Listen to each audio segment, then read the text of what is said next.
Hello everyone, welcome to Chanakya IAS academy Patna. Topic of the day session. आज के इस topic of the day session में हम बात करने वाले हैं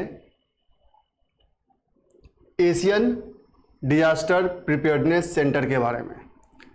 पिछले कुछ सालों में इंडिया ने बहुत सारे इंटरनेशनल ऑर्गेनाइजेशन फोरम का कह सकते हैं अध्यक्षता की है, चेयरमैनशिप किया है। एंड रिसेंटली इंडिया अभी इसे एशियन डिजास्टर प्रिपेयर्डनेस सेंटर का वह चेयरमैनशिप मिला है फॉर द ईयर 2024-2025। आज के सेशन में हम देखेंगे कि क्या है एशियन डिजास्टर प्रिपेयर्डनेस सेंटर और क्या सिग्निफिकेंस है इस चेयरमैनशिप का। So recently India has taken over as the chair of Asian disaster Preparedness Center for the year 2024 and 2025। रिसेंटली कुछ सालों में इंडिया ने SCO, G20 इन सब का चेयरमैनशिप किया है। अब ये Asian disaster Preparedness centre APP का अब इसे चेयरमैनशिप दिया गया है। अब बात करते हैं कि क्या है यह Asian disaster Preparedness centre. So basically Asian disaster Preparedness centre एक इंटरनेशनल ऑटोनोमस ऑर्गेनाइजेशन है जो इस्टेब्लिश हुआ था इन 1986। अब चूंकि नाम से आपको क्लियर हो रहा होगा कि यह डिजास्टर प्रिपेयर्डनेस सेंटर है, so it is for the cooperation in and implementation of disaster risk reduction and building climate resilience in Asia and the Pacific region.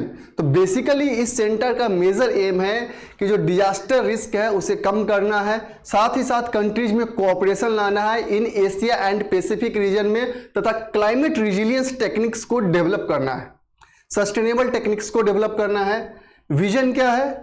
तो safer communities and sustainable development through disaster risk reduction and it's geographical remit is Asia and the Pacific. कि इसका जो geographical कह सकते हैं जो coverage है वह एशिया और पैसिफिक जोन में है, कि एशिया पैसिफिक जोन में डिजास्टर से किस तरीके से कम्युनिटी को, जो भी कम्युनिटीज है उन्हें सेफ रखा जा सके, कैसे सस्टेनेबल डेवलपमेंट को मैनेज किया जा सके through disaster risk reduction. Sustainable development का मतलब यहां पर यह सेंस बन रहा है कि भले उसमें कुछ प्रोग्रेस के लिए काम ना करें, लेकिन जो डिजास्टर से जो लॉस हो सकता है उस लॉस को कैसे कम करके हम सस्टेनेबल डेवलपमेंट को इंश्योर कर सकते हैं, यह काम है इस APP का। मेंबर कंट्रीज की बात करें कि कौन कौन से इसके मेंबर कंट्रीज है। So member countries India, Bangladesh, Cambodia, China, Nepal, Pakistan, Philippines, Sri Lanka, Thailand are the founding member of this APP। Governance की बात करें कि कौन कौन से बॉडी हैं जो इसे ओवरऑल गवर्न करते हैं, मैनेज करते हैं। So the organ of ADPC defined in ADPC charter include board of trustee, executive committee, advisory council, regional consultive committee which are the governing और advisory body of ADPC, Asian disaster preparedness index के ये governing bodies है। अभी हम सबसे main कहें कि सबसे मेन बॉडी कौन है, तो फिलहाल इसकी जो सबसे मेन बॉडी है वो बोर्ड ऑफ ट्रस्टी है, जो इसे ओवरऑल मैनेज करती है और इसके फाउंडिंग मेंबर्स को इंश्योर करती है कि कौन इसका चेयरमैनशिप को होल्ड करेगा। और 2024-25 के लिए इंडिया को इसका चेयरमैनशिप दिया गया है। ADPC की हम इंटरनेशनल चार्टर की बात करें, सो ADPC international charter was signed by 9 founding member of the countries and it was put into effect in 2018 through the ratification by all the founding members। कि बेसिकली जो यह इंटरनेशनल चार्टर है जिसपे 9 जो इसके फाउंडिंग मेंबर है जिन्होंने 2018 में इसे रेटिफाई किया था, इसमें डिजास्टर से रिलेटेड जो नॉर्म्स है, उसके रिस्क को रिड्यूस करने से रिलेटेड जो नॉर्म्स है इंटरनेशनल फोरम पे, specially in Asia and Pacific region, वो मेंशन किए गए हैं कि कैसे ये कंट्रीज जो फाउंडिंग कंट्रीज है या जो अदर मेंबर कंट्रीज है वो कैसे एक्ट करेंगे during the disaster times. As of January 2020 ADPC is operating as an autonomous international organisation govern by the board of trustee, और ये बोर्ड ऑफ ट्रस्टी के द्वारा गवर्न किया जाता है।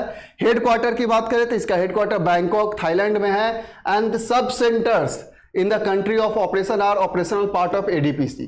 कि इसका जो मेन हेडक्वार्टर वो थाईलैंड बैंकॉक में है, लेकिन जो मेंबर कंट्रीज है वहां भी इसके सब सेंटर्स हैं जो कि रीजनल लेवल पे उन मेंबर कंट्रीज में ये ऑपरेट करते हैं।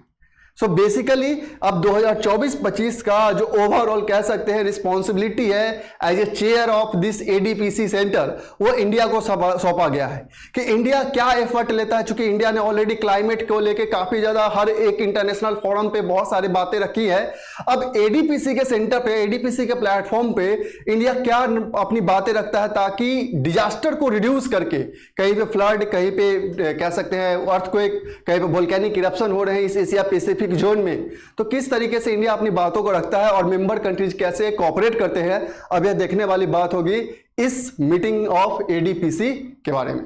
तो आई होप आपको समझ में आ गया होगा कि एडीपीसी क्या है और इंडिया का जो चेयरमैनशिप है ये इस साल 2024-25 के लिए ये काफी ज्यादा इंपॉर्टेंट होने वाला है। So that's all for today, thank you.